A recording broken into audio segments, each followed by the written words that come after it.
Selamat pagi teman-teman dan juga Ibu Dr. Fafi Indayatillah MPD selaku dosen pengampu mata kuliah Bahasa Indonesia. Kami dari kelompok 2 BK 22A izin mempresentasikan materi mengenai artikel ilmiah. Sebelum itu perkenalkan anggota dari kelompok kami yaitu 1. Sigit Ridho Mukti dengan NIM 050, yang kedua Diah Nopitasari dengan NIM 080, yang ketiga Putri Sania dengan NIM 081, yang keempat Erika Putri Erwanda dengan NIM 083, yang kelima Firda Nur Faiza dengan NIM 089, yang keenam Evit Desinta dengan NIM 097, yang terakhir yaitu Nazwatul Mufida dengan NIM 114. Adapun cakupan materi yang akan kita presentasikan pada kali ini, yang pertama yaitu pengertian artikel ilmiah, yang kedua tujuan, yang ketiga organisasi artikel ilmiah, yang keempat judul, yang kelima abstrak, yang keenam pendahuluan, yang ketujuh landasan teori, yang kedelapan metode penelitian, yang kesembilan analisis dan diskusi hasil pembahasan, yang kesepuluh simpulan, yang kesebelas daftar rujukan, dan kesimpulan beserta referensi. Baik, yang pertama yakni pengertian artikel ilmiah. Menurut Ahmadi tahun 2019, artikel ilmiah ialah tulisan yang bercirikan satu, konteks ilmu pengetahuan yang memenuhi kaidah ontologis, epistemologis, dan aksiologis. Yang kedua, artikel ilmiah mengacu pada evidensi atau data dan fakta. Yang ketiga, artikel ilmiah dapat dikaji ulang dan digeneralisasikan. Yang keempat, artikel ilmiah memenuhi standar organisasi tulisan akademik.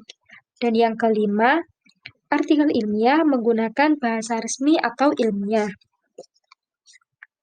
Artikel ilmiah secara kategorial dibagi menjadi dua, yakni artikel konseptual dan artikel hasil penelitian.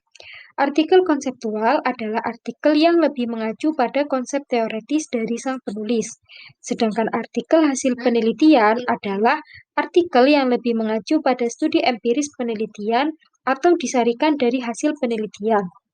Untuk saat ini, artikel konseptual mulai tergeser oleh artikel hasil penelitian, dikarenakan jurnal ilmiah lebih memilih artikel ilmiah hasil penelitian dibanding dengan artikel konseptual. Selain itu, dari segi kadar keilmiahannya pun, artikel ilmiah hasil penelitian memang lebih ilmiah jika dibandingkan dengan artikel konseptual yang hanya mengandalkan konsep teoritis dan gagasan dari sang penulis, tanpa ada riset yang dilakukan secara kualitatif, kuantitatif, ataupun campuran. Selanjutnya, ada tujuan penulisan artikel ilmiah. Yang pertama, mengemukakan ide atau gagasan kepada masyarakat luas. Biasanya, tujuan ini berkaitan dengan karya ilmiah berupa artikel yang di dalamnya termuat berbagai media massa. Kedua, pemenuhan tugas yang diberikan untuk persyaratan dalam pendidikan atau studi. Tujuan ini berkaitan dengan tugas penulisan makalah dari guru maupun dosen seperti penulisan tesis, disertasi, dan skripsi. Ketiga, membahas ide atau gagasan dengan kalangan tertentu di suatu forum ilmiah. Biasanya karya ilmiah yang telah disusun untuk seminar dan sejenisnya. Keempat, ikut serta dalam perlombaan karya ilmiah. Biasanya, perlombaan penulisan karya ilmiah ini diadakan oleh berbagai lembaga. Dan yang terakhir, berbagi ilmu akan hasil penelitian kepada masyarakat luas. Biasanya, artikel penelitian yang dimuat dalam berbagai majalah ilmiah yang sudah ada. Selanjutnya yakni organisasi artikel ilmiah. Yang pertama ada judul, yang kedua abstrak, yang ketiga pendahuluan, yang keempat landasan teori, yang kelima metode penelitian, yang keenam analisis dan diskusi hasil pembahasan, yang ketujuh simpulan, dan yang terakhir daftar rujukan. Yang pertama adalah judul. Judul merupakan dasar atau inti dari artikel, yang berisi sekitar 5-12 kata, dan harus memiliki tingkat orisinalitas yang tinggi untuk menarik minat pembaca. Judul artikel yang terlalu panjang terkesan akan membingungkan pembaca. Begitu pula dengan judul yang terlalu pendek terkadang kurang bisa mewakili topik. Maka, panjang pendeknya judul artikel ilmiah harus disesuaikan dengan topik yang dibahas. Selanjutnya adalah abstrak. Abstrak juga merupakan inti dari sebuah artikel ilmiah. Abstrak bertujuan supaya pembaca bisa lebih memahami isi tulisan yang telah digariskan. Panjang abstrak sekitar 150-250 kata.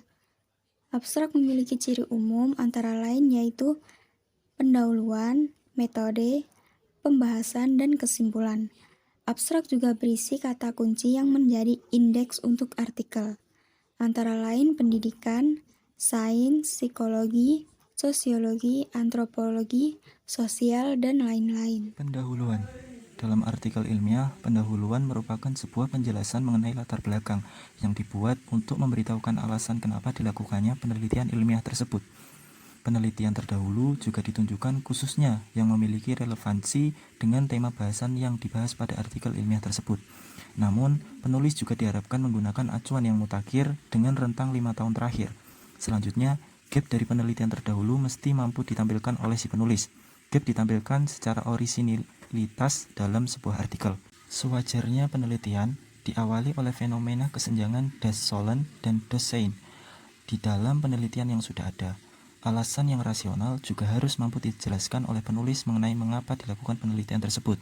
Penulisan latar belakang juga harus disertakan landasan yang valid dan jelas. Latar belakang juga diharapkan tidak berkesan seperti dongeng, melainkan mesti jelas dan lugas. Tema bahasan dalam penulisan latar belakang juga dapat dalam kategori makro atau mikro. Rumusan masalah atau turunan tema dari apa yang dibahas dan akan dieksplanasikan serta dieksplorasi. Biasanya, rumusan masalah berupa kalimat tanya, misalnya, bagaimanakah gambaran kehidupan sosial masyarakat di sebuah desa Papua? Kemudian, bagaimana pengaruh pemerintah dalam menentukan kebijakan di wilayah terpencil? Seperti itulah contoh pertanyaannya. Fokus juga dapat dijadikan istilah bagi penulis untuk mengaitkan kembali rumusan masalah. Rumusan masalah yang baik memiliki sisi keintegralitasan antara judul, rumusan masalah, isi, serta simpulan. Dengan demikian, semua itu dapat disatupadukan. Manfaat. Dalam artikel, kemanfaatan dimunculkan dengan eksplisit, supaya pembaca mengetahui titik urgensi penelitian yang tengah dilaksanakan, serta semakin tinggi pula kualitas dari penelitian tersebut. Namun, hal tersebut tidak selamanya berlaku, karena dapat ditemui sebuah penelitian yang tidak memiliki manfaat yang terlalu bagus, tapi kualitasnya sangat mendalam. Semua itu bergantung kembali pada bagaimana penulis menuliskannya. Selanjutnya yaitu landasan teori. Landasan teori bisa diartikan sebagai teori-teori yang masih relevan dengan hal yang sedang diteliti, atau bisa digunakan untuk menjelaskan variabel, serta memberi jawaban sementara terhadap hipotesis dan penyusunan instrumen penelitian. Landasan teori terdiri dari dasar-dasar teoritis, konsep, prinsip, dan proposisi. Selanjutnya ada metode penelitian. Metode penelitian adalah strategi peneliti dalam mendesain, mengolah, menganalisis, dan memaparkan hasil penelitian. Ada 3 jenis metode penelitian yang umum digunakan dalam ilmu pengetahuan, yaitu metode kualitatif, metode kuantitatif, dan metode campuran. Metode penelitian kualitatif menggunakan pendekatan deskriptif, eksplorasi, dan narasi. Metode ini cocok digunakan untuk mengeksplorasi pengalaman, persepsi, dan tindakan manusia serta bagaimana hal-hal tersebut mempengaruhi suatu fenomena. Metode penelitian kuantitatif menggunakan pendekatan pengangkaan dan statistik. Metode ini biasanya digunakan untuk menguji hipotesis atau menjawab pertanyaan penelitian yang menghasilkan data numerik. Yang terakhir yaitu metode penelitian campuran, menggunakan pendekatan deskripsi, narasi, dan pengangkaan.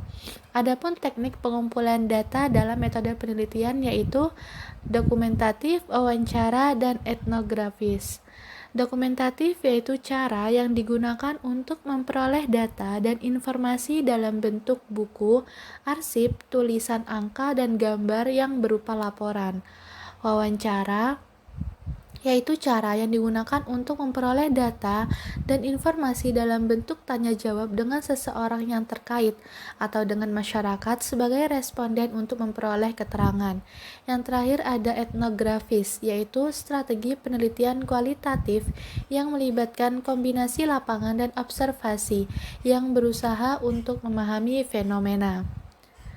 Adapun tahap analisis data yaitu identifikasi, klasifikasi, reduksi, dan paparan. Yang selanjutnya yaitu dalam artikel ilmiah ada analisis dan diskusi hasil pembahasan. Langkah-langkah melakukan analisis dan diskusi hasil pembahasan dalam artikel ilmiah yaitu ada 5. Yang pertama, jelaskan hasil penelitian. Yang kedua, interpretasi hasil penelitian. Yang ketiga, diskusi implikasi hasil. Yang keempat, identifikasi keterbatasan penelitian.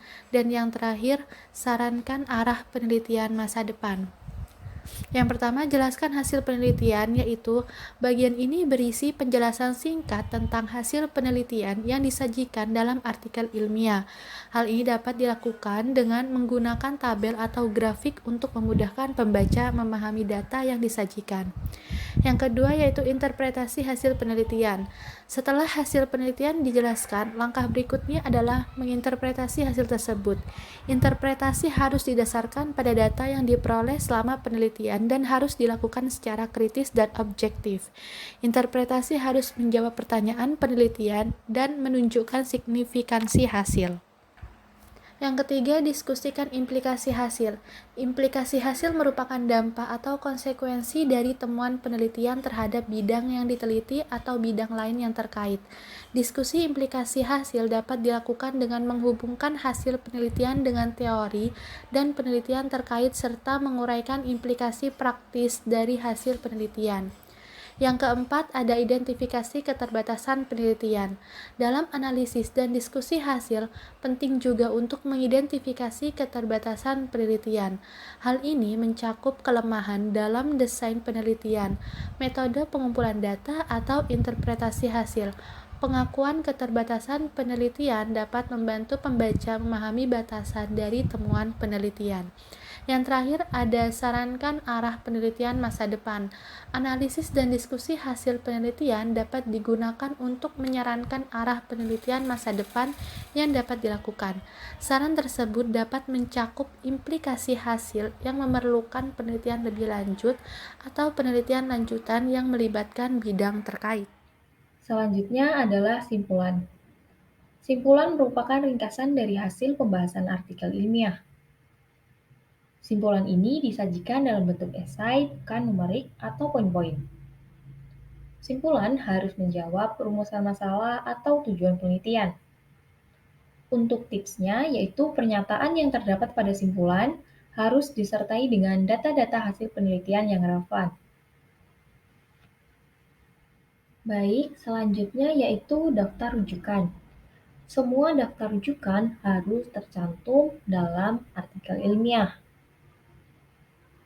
Dalam pengambilan sumber diharapkan untuk mengambil sumber terbaru minimal 5 tahun terakhir.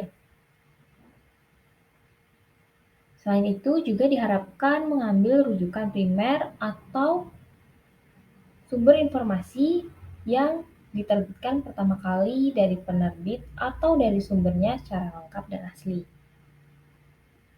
Model rujukan disesuaikan dengan format jurnal di mana artikel akan disubmitkan. Biasanya dalam template artikel sudah dijelaskan mengenai format apa yang akan digunakan dalam daftar rujukan. Untuk tipsnya, gunakan aplikasi referensi seperti Mendeley, Zotero, RefWorks, EndNote, dan lainnya. Aplikasi referensi ini memudahkan kita dalam memasukkan daftar rujukan dan juga citasi dengan cepat dan mudah. Selanjutnya yaitu kesimpulan. Artikel ilmiah dikategorikan menjadi dua, yaitu artikel konseptual dan artikel hasil penelitian. Artikel ilmiah terdiri dari judul, abstrak, pendahuluan, landasan teori, metode penelitian, analisis hasil pembahasan, simpulan, dan rujukan. Artikel ilmiah juga memiliki beberapa tujuan, salah satunya seperti untuk mengemukakan ide atau gagasan.